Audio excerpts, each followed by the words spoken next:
Sola Scriptura. You offer 5 solas for the Lord's devoted, hoping that you would hold them up close to your soul, so you'll be molded to a stronger soldier. So we brought the squad to rep with just a couple things to do. Hey everyone, welcome to another episode of Calvinist. As always, I am your co-host Claudia and my wonderful husband David. So today we're going to be kind of discussing, of course, the obvious topic of Calvinism.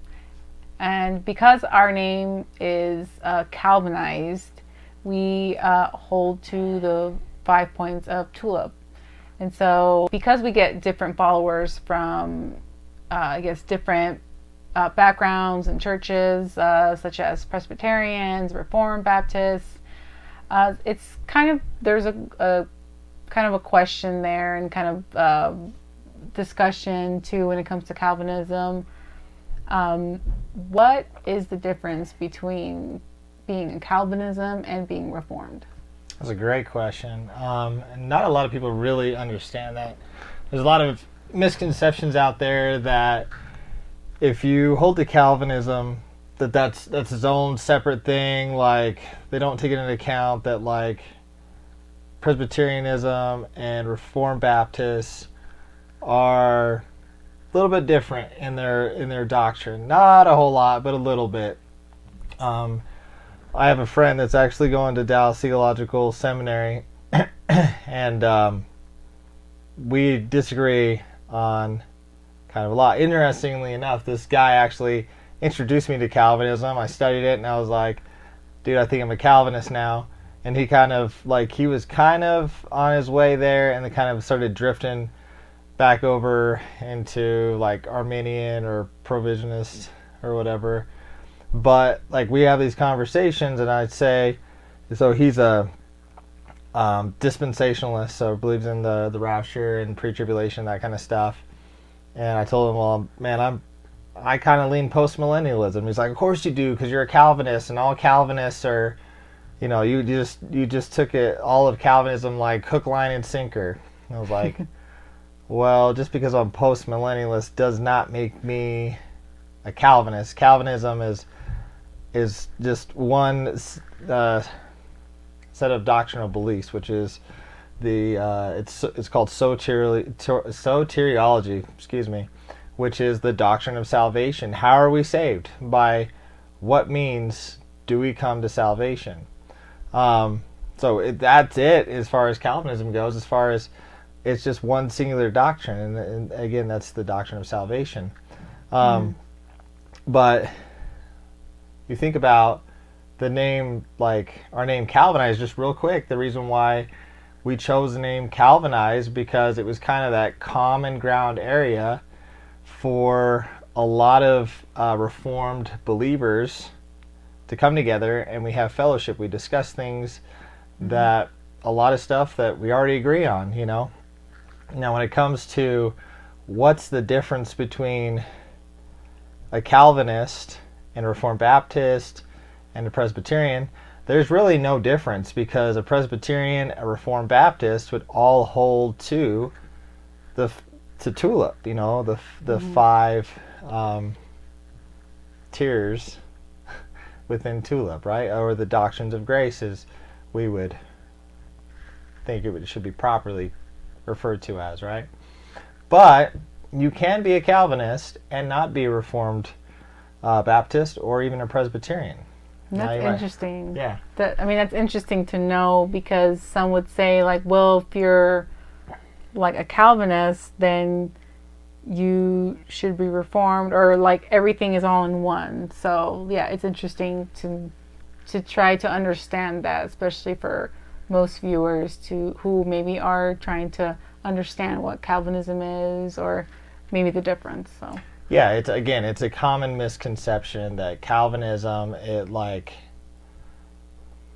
if I go to a Presbyterian church and I ask them, well, what are you? And if let's say that's, for instance, I've never met them, and I'm like, oh, y'all are Calvinists, right? And they're like, well, yeah, but this is a Presbyterian denomination. Or if I go to a Reformed Baptist church, they'll say the same thing. They're like, yeah, we're Calvinists, but we're Reformed Baptists. Like, that's like the overarching thing is the denomination. Now, if I go to John MacArthur's church, like great example, if I go to John MacArthur's church in California, I'm trying to remember, like Grace to You, I think is the name of his church, and I say, all right, you guys, so are you a Reformed Baptist or are you Presbyterian? They're gonna be like, neither. We're just Baptists. Mm-hmm. And I'm like, I thought you guys were Calvinists. They would say, well, we are Calvinists, but I don't understand. Like, I thought you had to be in either category to I thought you had to be Reformed to be a Calvinist, and that's just it. That's not the truth. Again, it's just a misconception a lot of people have if they really haven't asked the right questions to know the difference between what's a Calvinist, just simply a Calvinist, and a Reformed Baptist Presbyterian. Let me put it this way. All Reformed Baptists should be anyways, and Presbyterian, again, should be anyways, and all other Reformed, there's other Reformed churches that we haven't even gotten into, like there's the Dutch Reformed, there's a lot. They would all say they're Calvinists. They're all Calvinists. And you can have Baptists, again, you can have Baptists and even Pentecostals be Calvinists, but not Reformed. Now, what do we mean by that is, like, okay, again, they hold to this one doctrine.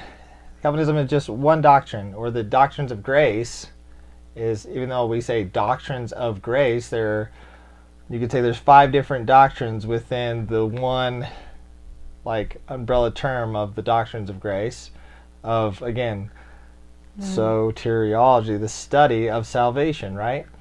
So what's the difference between being Reformed and just being a Calvinist like John MacArthur's church?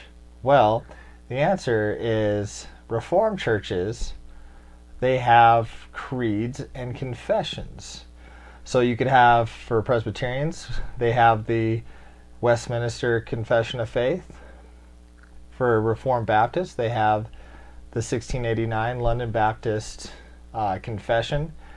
And both of those are very parallel, very similar in what they believe.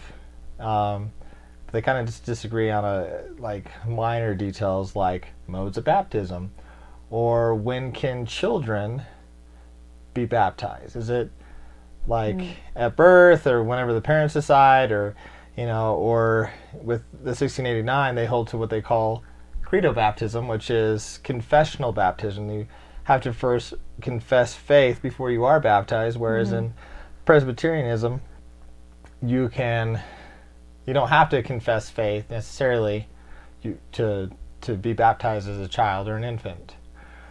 And then that also comes with, like, communion. There's also debates within the Presbyterian Church whether baptized infants are now allowed to take communion or the sacrament, right? And other Presbyterian churches, they'd be like, no, they baptize them. We baptize them as the sign and seal of the covenant, but they can't take communion. They can't take communion until they confess faith. So there's kind of internal debates within Presbyterianism, which is why they have 3 or 4 different not even denominations or splits within Presbyterianism. For instance, you have the PCUSA, which is a little more liberal and progressive. Then you have the PCA, and then you have the Orthodox Presbyterian Church. But again, it all stems from the big key difference. Again, it all stems from confession, that you're Reformed if you hold to a certain set of confessions or creeds. So again, I said Westminster Confession, the 1789 or 1689 London Baptist Confession. You also have the Heidelberg Catechisms. You have the Dutch Reformed Church, which may hold to the Heidelberg. The Belgic Reformed. There's a bunch of them. But again, it's statements of beliefs. We believe this. This is why we believe this. And that's the difference between Reformed and Calvinist. So you could go to John MacArthur's church and they might hold to the Nicene Creed, but there's no like tradition of holding to a certain confession of beliefs. It's kind of like so I don't know too much about Baptists.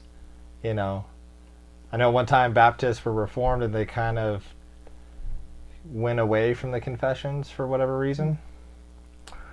But that's the key differences right there, is the fact that Reformed, Calvinists, all Calvinists, and hold to a certain tradition of Reformed confessions or creeds. And then you could just be Calvinist and be a Baptist, or you be a Pentecostal and be a Calvinist, but not hold to any tradition of set Reformed confessions or creeds. Right. So when it comes to both Calvinism and being Reformed, there, of course, so there's also a difference between those when it comes to eschatology. Oh, absolutely. Yeah. Okay. So like earlier I talked about my friend who kind of introduced me to Calvinism and then was like I don't agree with it. I don't think he studied it enough, but he introduced me to it. And when I was telling him like I'm a postmillennialist, where he's always talking about dispensationalism, always talking about the rapture and stuff like that. Yeah, can you talk about So- some like what the difference is when it comes to eschatology? So the differences in, well, that's another discussion. But no, you don't necessarily have to. You can be a Calvinist and be a dispensationalist. The best example I could show you, if you know anything about any of the seminaries in America, Dallas Theological Seminary it's a Calvinist seminary, but it's not Reformed. And why is that? Because they don't hold any specific creeds or confessions like we just talked about with Reformed Baptists, Dutch Reformed, Presbyterianism, etc. But they are dispensationalist, so their eschatology is the same thing as every other dispensationalist out there that hold to pre-tribulation and the rapture, right? But that's also something that just caught my attention too, is again, to be Reformed, we talked about having the creeds and confessions. You also would have to hold to covenant theology. And if I'm wrong, go ahead and comment below and say, no, like I know this church, they're Reformed, they're Calvinists. Well, again, you have to be Calvinist to be Reformed. And they have confessions and creeds that they hold to, but they don't necessarily hold to I'm blanking the here. eschatology To part? not necessarily the eschatology part, but covenant theology. I'm sorry, Oh. covenant theology, which is again, that God in His dealings with man has laid out different covenants throughout the history. We see that in the Bible with the Adamic covenant, the Noahic covenant, Mosaic covenant, Davidic covenant, and then the new covenant under Christ, where dispensationalists, obviously, again, this is another conversation to get into as far as like what's the difference in eschatology between like a premillennial, a amillennial, and a postmillennialist, and then you have your preterist. I don't know. We can discuss that if you want, but like the main point of this like video is to kind of explain the differences. Like, if you're a Calvinist, does that mean you have to be Reformed Baptist? Or if you're a Calvinist, do you have to be a Presbyterian? Did I say that? Presbyterian. And then also, like, if you are a Calvinist, do you have to be Reformed? And the answer to simply is yes. And well, the answer to those is no. But to be Reformed, you have to be a Calvinist. That's usually how it works out. And you have to hold the covenant theology if you're Reformed. So those are like the big differences. You can have the same soteriology, but you don't have to have the same eschatology. You don't have to hold to the study of the end times the same. Because like I said, Dallas Theological Seminary, key example, dispensationalists hold to Calvinism, but they don't hold to postmillennialism or amillennialism. And actually, depending on what church you go to, like I haven't been to a lot of Reformed churches, But I know, for an example, right, you have Apologia Church with Jeff Durbin and James White. They are Reformed Baptist, Calvinist, right? We just talked about that. And they're postmillennialists. Now, if you go to John MacArthur's church, Calvinist, dispensationalist, pre-trib rapture, all that stuff, premillennialism. Now, if you go to Bodie Bachum's church, he's a Reformed Baptist, but he holds to amillennialism. So there, you can see there's a broad array of spectrum between those different churches, all holding to the same soteriology of Calvinism, but having different views on eschatology. That's very interesting.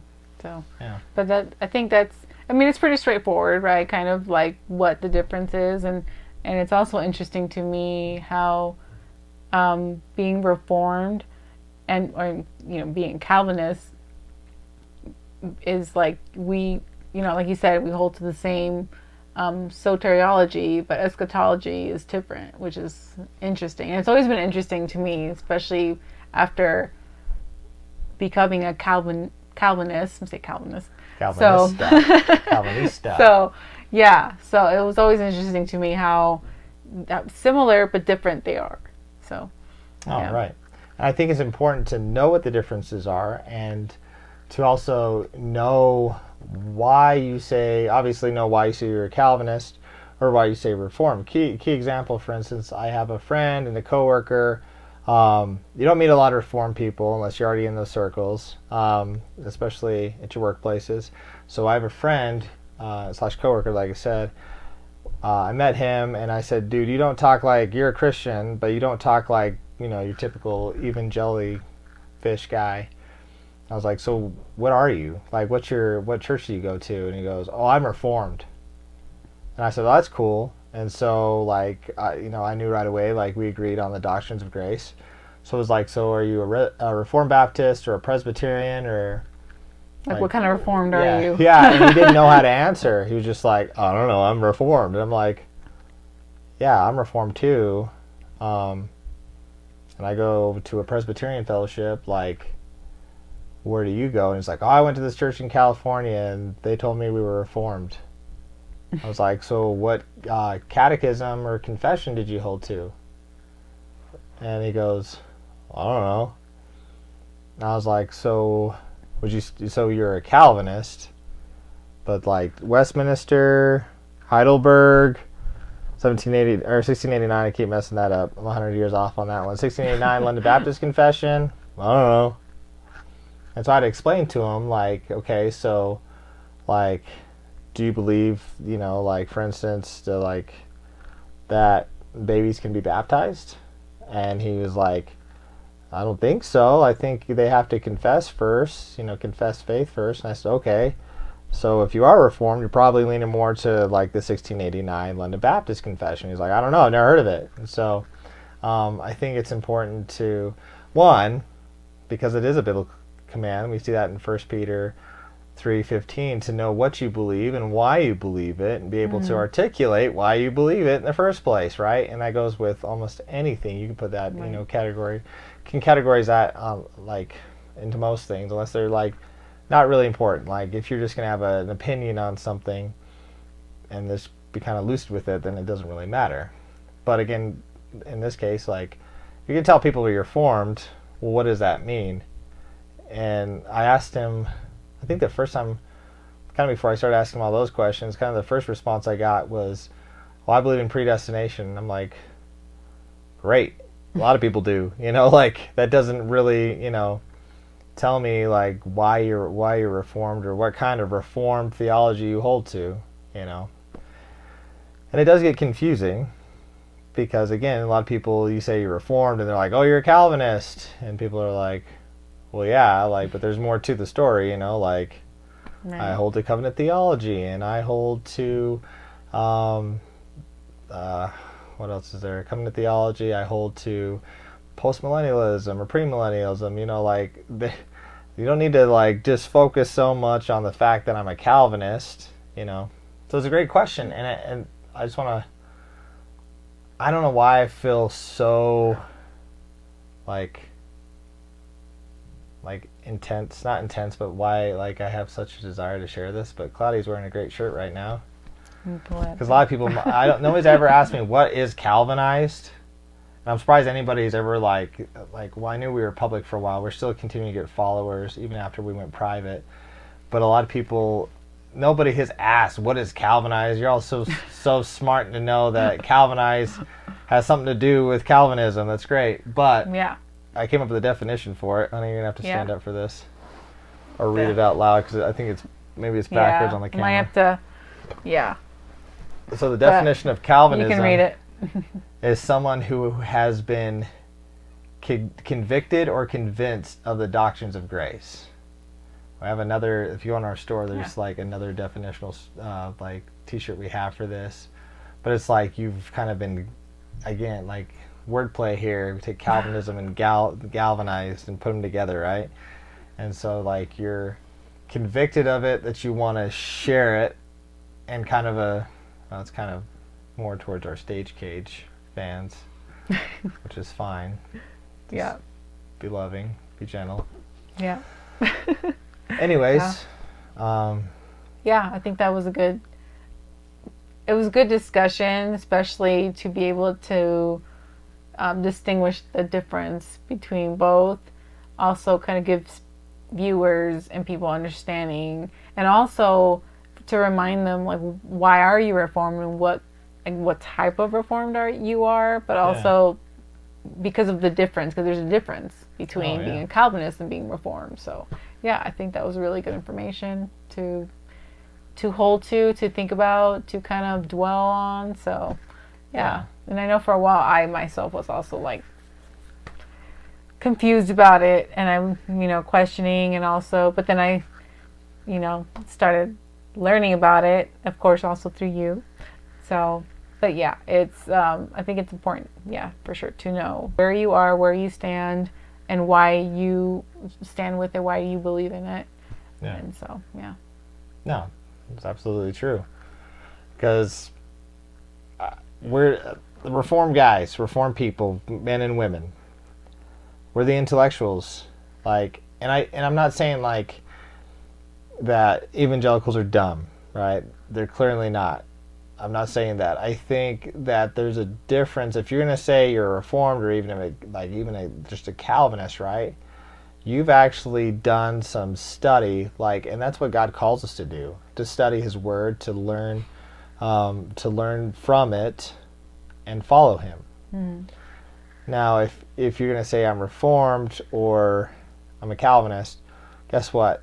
You're known as an intellectual. And again, I'm not saying that like evangelicals are dumb, but for us as Reformed people, like we take study of scriptures seriously. I'm not saying evangelicals don't, but we're a little bit known more for like really studying and being intellectual, because there's a reason behind it, and we get a lot of joy from doing it. Not saying again, evangelicals don't. I'm going to keep clarifying that point. But again, there comes a territory with saying you're Reformed or you're Calvinist as being a theological know-it-all. And that can be a bad thing, but it also does imply, again, what do you believe and why do you believe it? And so, for me, the reason why I came to Reformed theology is because I saw the consistency within it, and because of Scripture. Scripture became more consistent for me. I didn't feel as confused as an evangelical. And, Reformed people are evangelical, but I'm talking about your traditional, non-denominational, Baptist, Pentecostal people who are more about the sensationalism of things. Not sensationists, but with an S. Sensationalism. So, just want to point that out. So, again, if you're say you're a Calvinist or you say I'm Reformed, there's got to be a reason why you think you are. And if you don't know yet, I challenge you to study it out and figure out, Do I hold to the Heidelberg Catechism? Do I hold to the 1689 London Baptist Confession? Do I hold to the Westminster Confession? Where do I stand? And I think it also helps to read into it, to actually go back and read into all of those and see where you're at or where you stand, or it just helps to kind of go back and read through those too. And so I think it's always good to do that in general. Yeah, and then even get more familiarity within the catechisms or confessions that you're studying. Like maybe you're somebody that was a part of a Reformed Baptist church and now you're attending a Presbyterian church. Say for instance, like when I came to Calvinism, I really liked listening to James White and Jeff Durbin and the Reformed Baptists, and they kind of convinced me of postmillennialism, and they kind of convinced me of Calvinism and all that. But they're Credo Baptists, and from even like an evangelical standpoint, we believe we're same thing, Credo Baptists. I have yet to meet a non-denominational church that is not Credo Baptist, which is confession and then baptism. But then we changed churches. We went from Calvary Chapel and decided to go to a Presbyterian church because they like Reformed theology. But we didn't really, honestly, we didn't know what Reformed theology was. We were just Calvinist, but we thought we were Reformed because we were Calvinist. And now, hopefully, as we've kind of like discussed in this video, you know a difference between just being a Calvinist and being Reformed, right? So when we went to a Presbyterian church and they were baptizing kids, I'm like, what is going on? Like, why are we doing this, right? I mean, I didn't freak out too much. A little bit. But I did talk to, I had a time to sit down with my pastor. I'm like, I'm pretty sure you have to confess faith before you're baptized. And so he's just like, well, John Calvin wouldn't agree with you. And, here's some literature. Why don't you read this? This is kind of like guys like J.I. Packer, and there was another one I read that was really good that actually kind of got me to like teeter over into being all right with calling myself a Presbyterian and not Reformed, right? So just because like you're set in your tradition, again, doesn't mean you can't look at the different viewpoints of other faith traditions. I'm talking specifically in Reformed. I'm not talking about, go check out Buddhism, go check out Catholicism and all that. But remember, if you didn't grow up in a Reformed church and really understand the doctrines of grace, you're probably like me and Claudia here, who were once evangelicals who got introduced to Calvinism, like, oh, what the heck is that? Like, I don't like that because it goes against my tradition. So again, like, just what I'm saying here is like, check out the differences between the confessions. Like I said, 1689 London Baptist Confession and Westminster are pretty similar, but there are a few areas where they don't agree, and that one of them I just brought up again was Credo versus Paedo baptisms, and just kind of see, well, what is the rationale over here? Because we agree on Calvinism and we agree on a lot of stuff within our confessions, but why don't we agree on these two areas, or one area, or three, whatever, at least this one area? And then you just kind of say, well, what's the thought process here versus what your thought process and tradition is? And if it's not convincing enough, but maybe you can have a little more understanding of why that is, and not like, I don't personally agree with that, but I understand why they might think that way. And so just kind of, again, like, put your traditions aside for a moment and just look into it. And maybe you're just like, I'm a Calvinist, I don't know a lot about Reformed theology, but again, I'll take the challenge that David gave me today, and I'm going to look at the different confessions and kind of see like where I line up. Maybe I'm Dutch Reformed, maybe I'm a Presbyterian, maybe I'm a Reformed Baptist, or what, like. But again, like, the cool thing about most of these is we agree on a lot, and so if I'm a Presbyterian, I would have no problem with going to Bodhi Bacham's church or Apologia church, or any other Reformed church. It wouldn't be like, oh my gosh, like, It would be really weird, and it wouldn't be like me going from like a Presbyterian church, Reformed church, as a Reformed person. Like I consider myself to be Reformed now, and I go into like a Pentecostal church. Even if they are Calvinists, but it would be like hyper sensationalized and all that. Like, I just so different. would be like, I don't really feel comfortable here. And that'd be the same if I went to, I think I'd be fine with the Baptist church. I think I'd be fine with the Calvary Chapel or whatever. But if I go into a Pentecostal church, or if I go into a Methodist church, especially the really progressive ones, I might be like, this is just not my scene. You know what I mean? This is just not my scene. So, anyways. Yeah. That's a lot of good information. It's good to know stuff that I feel like we need to really grasp and kind of like dwell on and look into, really just look into. And so, thank you for answering my question. And I feel like it's a question that many people are kind of wonder about too, when they say that, well, Calvinism is Reformed, and just kind of the background of it. So I think we gave some clarity, and I hope it does give clarity to our viewers. And if not, please feel free to ask questions. We're always available to answer questions, and so we're always really available to talk, to discuss, and have good discussions. And it's all about fellowship, right? It's all about talking about anything, talking about Bible and theology and all the other ologies that you want to get into. All the ologies, yeah. I don't know it all, but somebody's got to bring up the conversation. Yep, that's right. No, David's always up for a good theology discussion. So, But anyway, well, thank you guys so much for joining us. Stay tuned for our next episode, and we look forward to having you back with us here on Calvinized. To God be the glory alone. Sola Deo Gloria. The five solas are God's five-fingered death punch to crush the devil's skull in every generation of the world. We must ever keep our feet firmly planted on the five solas, lest we be moved from the ancient gospel.